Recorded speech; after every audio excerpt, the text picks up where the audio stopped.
মা বাবা কখনোই সন্তানের বন্ধু হতে পারেন না। একজন পিতা কখনোই মায়ের জায়গা নিতে পারেন না, তবে তিনি সর্বাত্মক চেষ্টা করেন। অভিভাবকত্ব নিয়ে কথা বলতে গিয়ে সম্প্রতি এমন মন্তব্য করেছেন অভিষেক বচ্চন। আগামী 14ই মার্চ অ্যামাজন প্রাইম ভিডিওতে মুক্তি পাচ্ছে অভিনেতার নতুন ছবি বি হ্যাপি। বর্তমানে এই ছবির প্রচারে ব্যস্ত অভিষেক।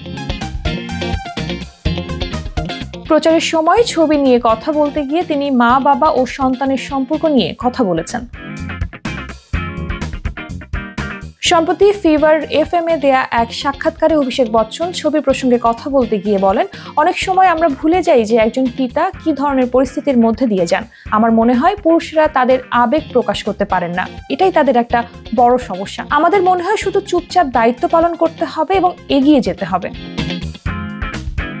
অভিষেক আরো বলেছেন, আমার মনে হয় না যে একজন পিতা কখনোই মায়ের জায়গা নিতে পারেন। মায়ের বিকল্প কেউ হয় না, কিন্তু এর মানে এই নয় যে পিতা তার সন্তানদের জন্য কম স্বার্থ ত্যাগ করেন। এই ছবির মাধ্যমে আমরা এটাই দেখাতে চাইছি যে একজন পিতা তার সন্তানকে আগলে রাখতে চেষ্টা করেন, বিশেষ করে মায়ের অনুপস্থিতিতে। সবশেষে অভিষেক বলেন, আমার মনে হয় আপনি আপনার সন্তানদের সাথে বন্ধুর মতো ব্যবহার করতে পারেন, কিন্তু আপনি তাদের বন্ধু হতে পারেন না।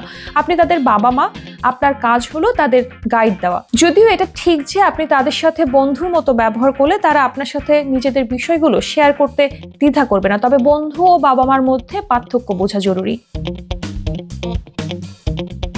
বি হ্যাপি ছবিতে এক বাবা মেয়ের মিষ্টি সম্পর্কের গল্প দেখানো হয়েছে, যে গল্পে মেয়ের স্টেজে নাচ করার স্বপ্ন পূরণ করবেন সিঙ্গেল ফাদার অভিষেক। ছবিটি পরিচালনা করেছেন রেমো ডিসুজা। এই ছবিতে অভিষেক ছাড়াও নোরা ফাতেহি, নাসির, ইনায়েত বর্মা, জনি লিভার এবং হার্লিন শেঠি অভিনয় করেছেন।